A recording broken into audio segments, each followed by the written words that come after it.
mountain yakwazi. Ibandla liyi-mystery. Ibandla lifihlakala efihlile. That's why into esilima zithi uMongcwele sidedele abantu abangasazi. Bazama ukusichaza ukuthi singobani. Sasesikholwa incazo yabo. Bebe nabo bengasazi ukuthi singabobani. Abona uNkulunkulu amancane ngezwakala intshukumeni. Webazalwa uthi uMongcwele, this is the prophetic word and I can't change this. Delukugcizelela kuphela. Babelana. uMongcwele uthi into elimase ibandla lihlulekile ukuyithola ukuthi lingobani. Laze lalalela abantu abaqukayo ibandla. Kanti in the history of the Bible kukanye lapho abantu khona abangamazi uNkulunkulu bedefine correct ibandla.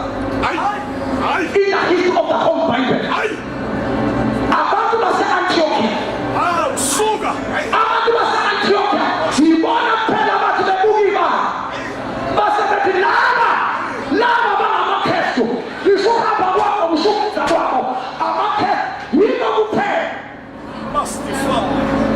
Kodwa umhlaba uhlulekile ukudefine ibandla. Inkosi yethu bayibiza ngesela nomphanga. Inkosi yethu bayikhaphela ngoba bengayiboni. Ibandla lakhe umasana inkazimulo yebandla iqashile kubantu abangamazi uNkulunkulu. Uma ibandla lingathathi iposition yalo liyaphule. Inkazimulo efanele kubo. Izazo kuzithi abapostoli babeshumayela bedumisa uNkulunkulu. Leli Bible bethandeka kubantu bonke. Hlekuyebuka leli Bible ireason yalokho yingoba abantu besaba bethuthumela bebona imisebenzi yamandla eyenziwa abapostoli. Abapostoli iyenza ukuthi bangene emhlabeni nakubantu ba-unpack-a inkazimulo ebhalelwe kubo.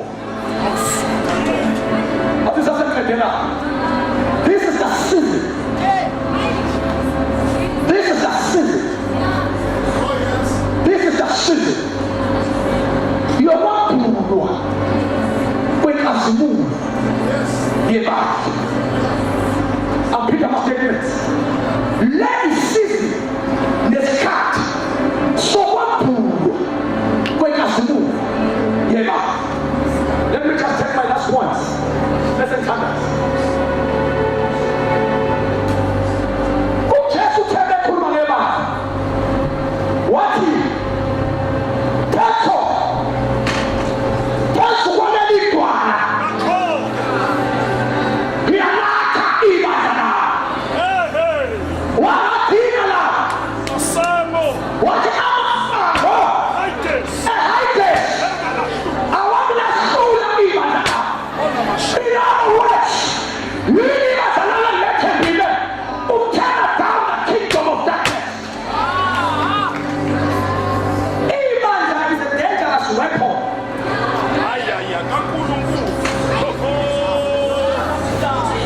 kaNkulunkulu ungefuna ukuyisela phansi umbuso wobumnyama. Ibandla iweapon wathi chaze kanje uselizwe noma. Ibandla liyidumo esandleni sikaMoses.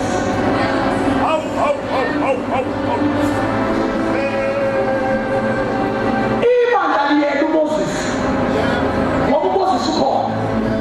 Kodwa ibandla liyidumo esandleni sikaMoses. uMoses wathi uJesu abithi bathandekayo. Ya ngabona ndaba engikhuluma ngayo uMoses ubani bathandekayo. In other words, Jesus usebenzisa ibandla ukuvula iminyango evaliwe. Usebenzisa ibandla ukuyongena kwasabo.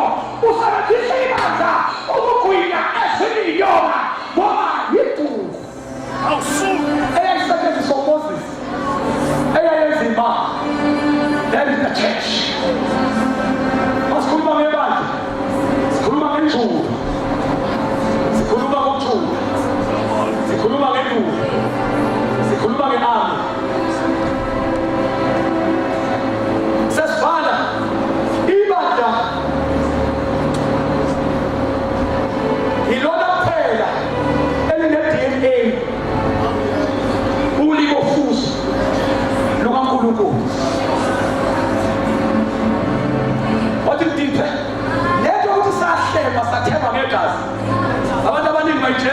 lizosusizwa lokuphela kodwa lela gazi lalizokhipha ulingo fuzo lokwehluleka lazokhipha i-DNA yalazalwa khona yamakhesi zamafamily sethu leli gazi lazofaka ubunkulunkulu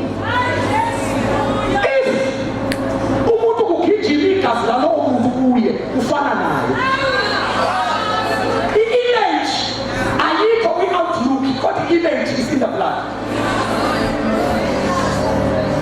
uma sesihlekwe negazi sishintsha deep down kusho ukuthi nani kuflowa igazi likaJesu. In other words nani kunama-genes. There is no way uma singathathwa siyiswe naphakathi yamomoya kuyofika ukuthi umama osalwayo uthatha igazi likaJesu nasathatha igazi lebandla esihlangabile naye uJesu kuyothiwa lo uzala lo ngoba kithi kunegazi likaJesu.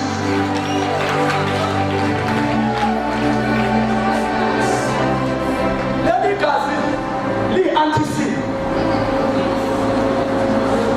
Abanye abantu abadasonga basi-strong asole babathi ibhayibheli liveyo kaNkulunkulu ihlala kuyo lithozele uNkulunkulu abona not because of him, because of the seed. Leli gazi li-anti-curse. Mawufika ezulwini ufuna ukuthi uBiliam noBaraka ukuthi Biliam Baraka kwenzakalani mhlangihlanganisa khandi plot yofuna ukuyoqalelisa ibandla likaNkulunkulu. Listen to me, igazi kaJesu li-anti-curse. There is no curse enamandla phezu kwebandla kodwa khulume noma usathane uthini noma ikhulunywa esifweni noma ikhulunywa abathathu noma ikhulunywa yimvamona ayinamandla phezu kwebandla ngoba khona onamandla okulichithela ibandla.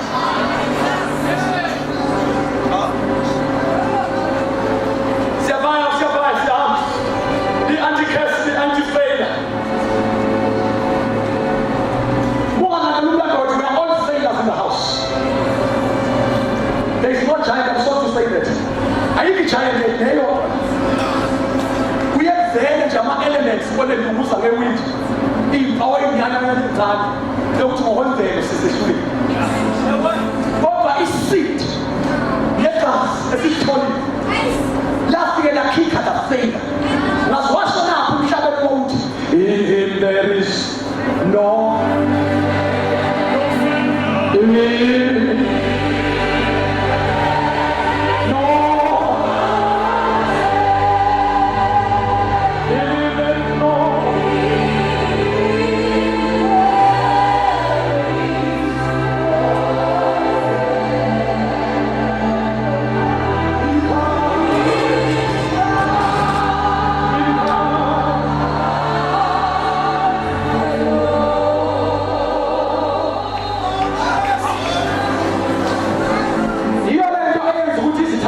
celebrator zithi sesiqediwe mazithi ziyaphenduka ziyacinga ngabe sikhona sesimi ngaphambi kwazo sithi him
ama-signs azokwazi impawu ukuthi lento moyingo nayikhuluma namhlanje is a true prophetic word. Nansi uNkulunkulu azoyenza yena he is going to is sure. Prayer and fasting in the church.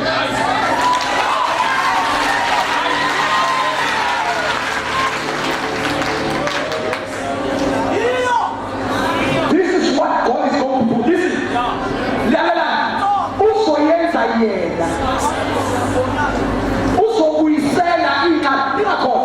Intaba kaSomandla nasekugcineni ngesikhathi sakhe. Iyaqinisa, iyiqinisa yona, iyoqinisa. Bese iyaphakamisa.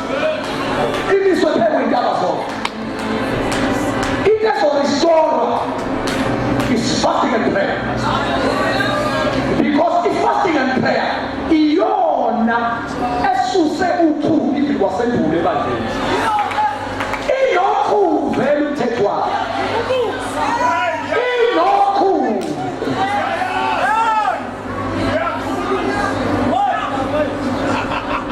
But fasting and prayer is coming back by power, by fire.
Thank you. I'm sorry about my shirt, but I have to catch you. The right.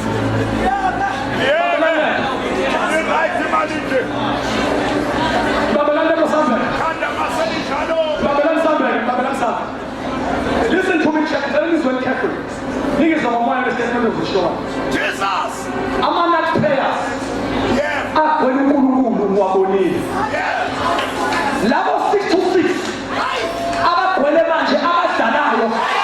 kaNkulunkulu uyaphela.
Do you know why I'm saying this and I'm doing this?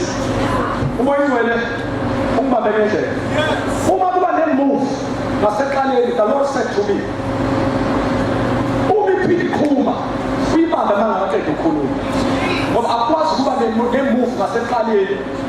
move all throughout. The message.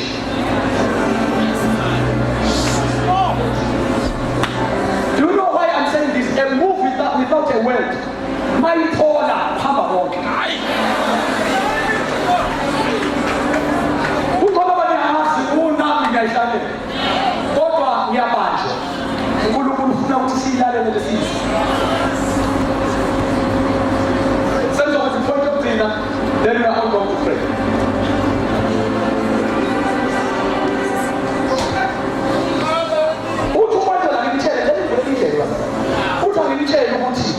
Imthandazo kuyisiwe usaqala ukuthi ngenze nje lokho ukuthenzela umkhumbuzo labazalwane obekhulume nabo ngama-night prayers anamandla abanye bewenza aseyanqamuka uthi uyanicela uNkulunkulu ukuthi ibuyele kulawo ma-night prayers ngoba igrace yakhona isidedeliwe.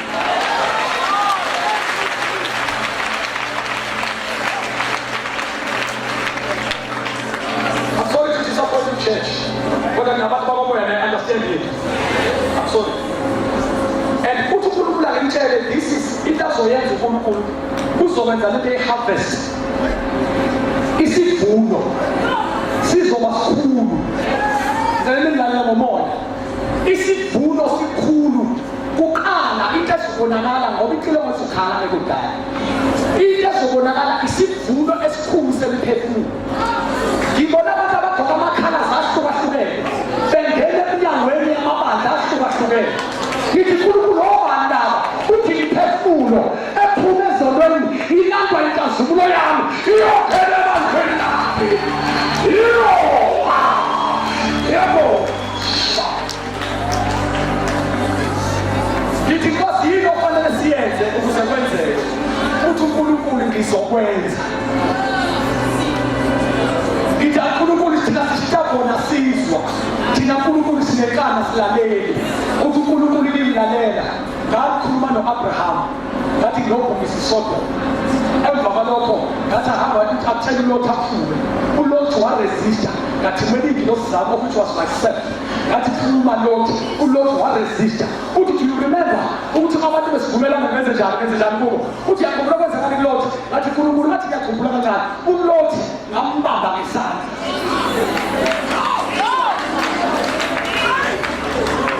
ngambamba ngesandla wathi isandla sami sivulile khululeka ungasafasithathele abantu abazophuma bekasonwilini abazobe bebanjwa isandla bazoya khona bethanda noma bengathandi ngoba libuyela amuva liyawufashile umsebenzi akelithumele wona lizobabamba ngesandla lizobabamba bengathandi noma bengafuni kuzobabamba bazohamba bayoshumayela bethanda wayifikile inasibuko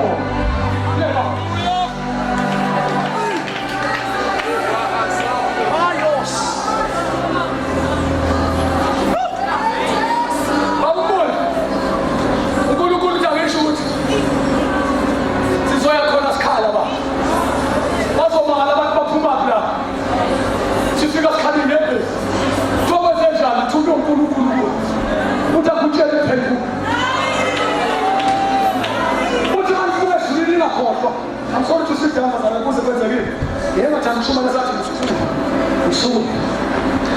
Listen to me.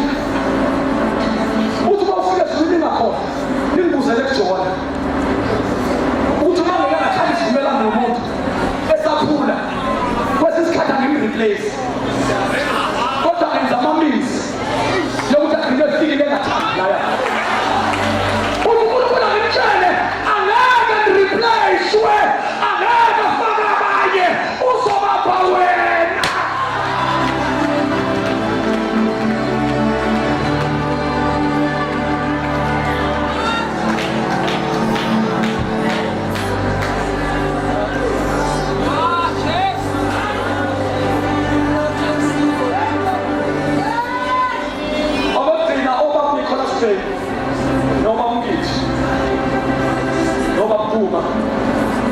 Noma Kristo bathi prophet ezithi babona inqola ethola umphongo ihamba uthenga sazalele yayisiyaphuma emgwaqeni yakujana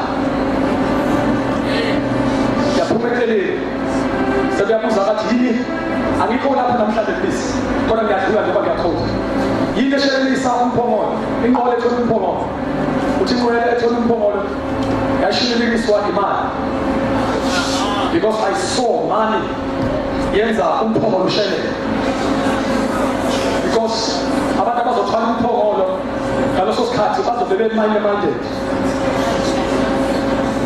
hayi bengayidingi imali beminded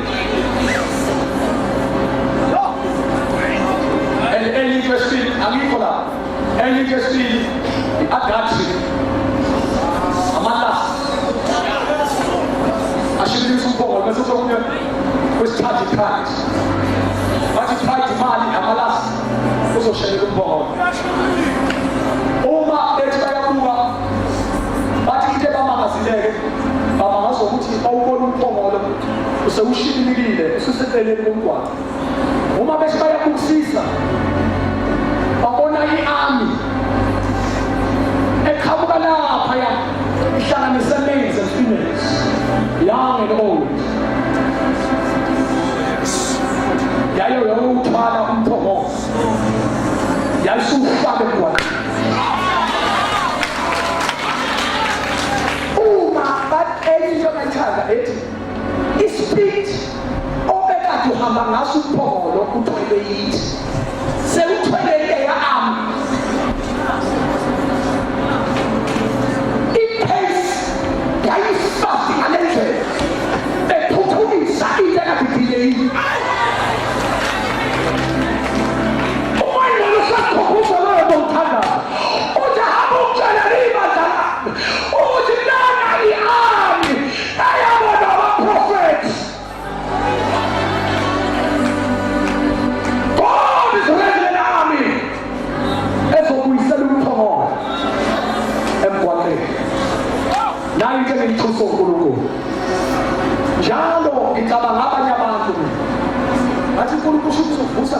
izozalwa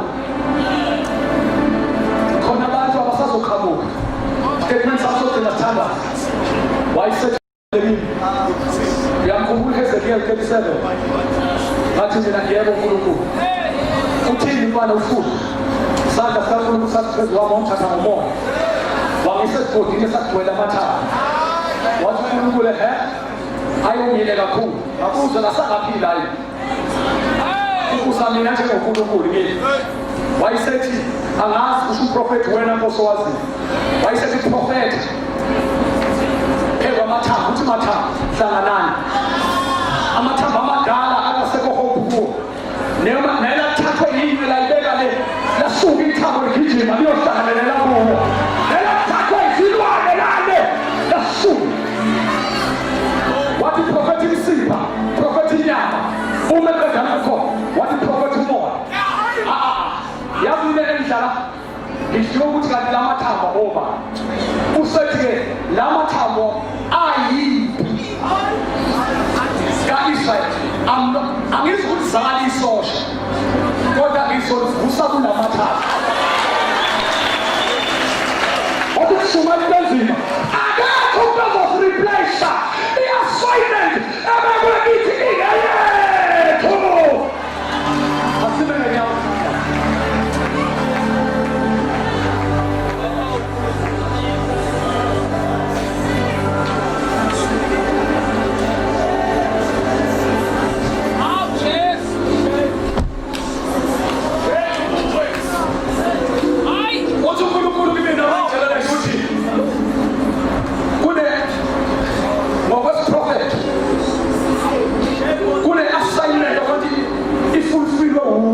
as an individual. Bese kuba nes-prophet ofane sifulfilwe i-denomination of which is church ngokwelanguage isijwayele. Bese kuba noma ihlelo. Bese kuba khona is-prophet ofanele sifezwe yibandla as the body of Christ. That is an assignment. Mabelane. Bese kuba khona is-prophet ofanele lifezeke okuyi-assignment generation yethu.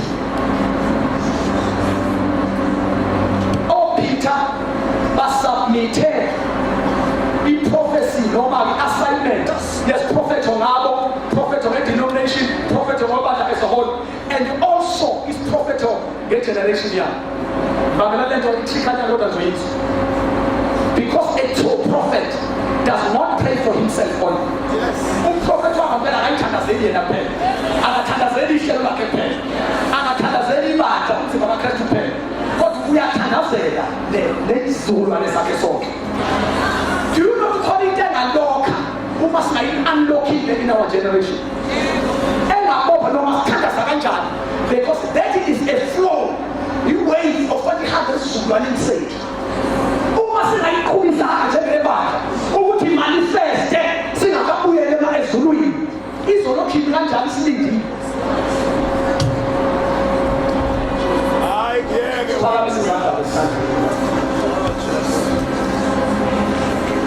Kosi yakho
Isaya.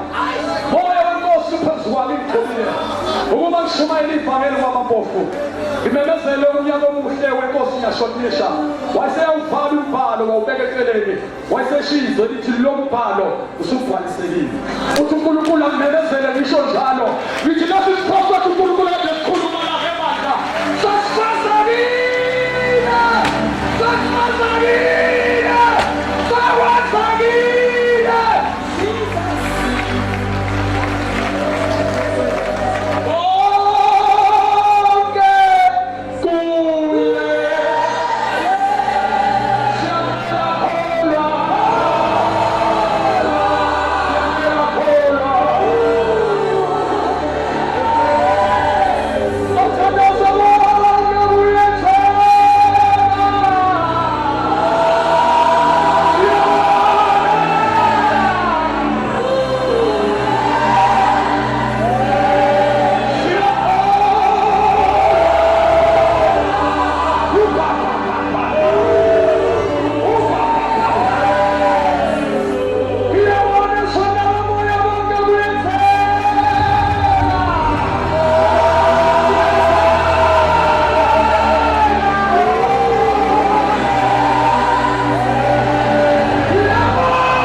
Uthe intaba kaSomandla ibraketho kuyibandla lakho wathi liyakuqiniswa ibandla lakho wawusuthi uNkulunkulu liyakuphakama uma seliphakamile wathi liyakwedlula amagquma uma seliwadlulile amagquma wasuthi izizwe zonke ezithandayo nezingathandile uyawuphoqeleka ukuba zigophozele kulo.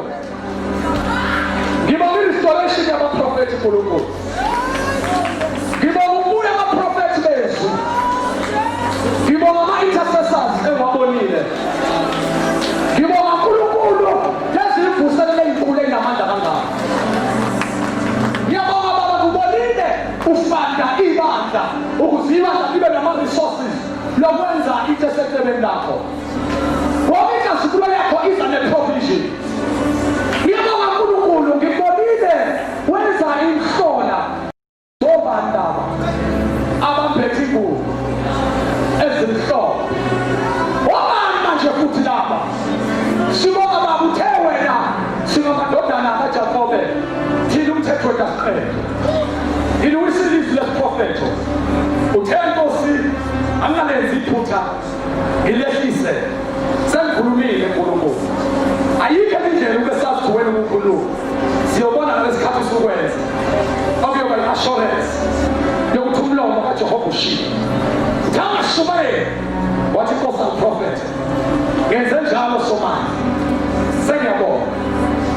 nami udumo lithathe libongo lwakhe.